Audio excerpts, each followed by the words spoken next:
সেলাই করতে গিয়ে শুধু নতুনরা যে ভুল করবে তা কিন্তু না। অনেক সময় যারা সেলাই অনেক বছর থেকে করছেন তাদের ক্ষেত্রেও কিন্তু ভুল হতে পারে। এই যেমন ধরেন আমি যে কামিজটা সেলাই করছি এটার কাঁধের অংশটা দেখুন দুটো পার্টেরই অসমান। অর্থাৎ সামন পাটে যে পরিমাণ কাঁধের অংশ রয়েছে পেছন পাটে নেই। এটা আমার দ্বারা ভুলবশত ভাবে কাটা হয়ে গেছে যেটা আমি অ্যাকচুয়ালি খেয়াল করিনি। তো এখন আমি এই ধরনের প্রবলেমগুলো হলে কিভাবে সলভ করব? এই ধরনের একটি প্রশ্ন আমি পেয়েছিলাম এক আপুর কাছে। আমার নামটা ঠিক মনে পড়ছে না। আমি তার প্রশ্নের উত্তরেই আজকের এই ভিডিওটা করেছি। যেহেতু প্রবলেমটা আমার দ্বারা হয়ে গেছে, আমার দ্বারা তাই আমি চাচ্ছিলাম যে এই ভিডিও তৈরি করি। আপুর রিকোয়েস্টটাও রাখা হবে। আমার এই প্রবলেমটা আমি কিভাবে সলিউশন করি এই ধরনের প্রবলেমে পড়লে সেটাও আপনাদের সাথে শেয়ার করা হবে। এখানে যে অংশটুকু কাপড় কম পড়েছে সেই অংশে আমি একটি কাপড় জয়েন করে নিচ্ছি। আর এটা কিন্তু যে যত মানে খুব বেশি কাপড় লাগানোর প্রয়োজন নেই। ভিডিওতে দেখে বুঝতেই পারছেন আমি কি পরিমাণ কাপড় জয়েন করেছি। আর জয়েন করার পরে একটা কিন্তু আমি চাপ সেলাই দিয়ে সেটাকে বসিয়ে দিলাম। এভাবেই আমি ২য় পার্টটাতে অর্থাৎ কাঁধের ২য় অংশটাতেও আমি সেম ভাবে কাপড় জয়েন করে নিয়েছি।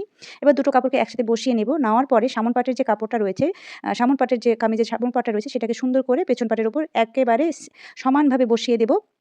আর সামন পাট অনুযায়ী পেছন পাটটাকে কেটে নেব। আর এইভাবে কাপড় লাগালে কিন্তু যে দেখা যাবে তাও কিন্তু না। কারণ যতটুকু কাপড় জয়েন করা হয়েছে সেটা হাতার সেলাই করার সময় ভেতরে হাইড হয়ে যাবে।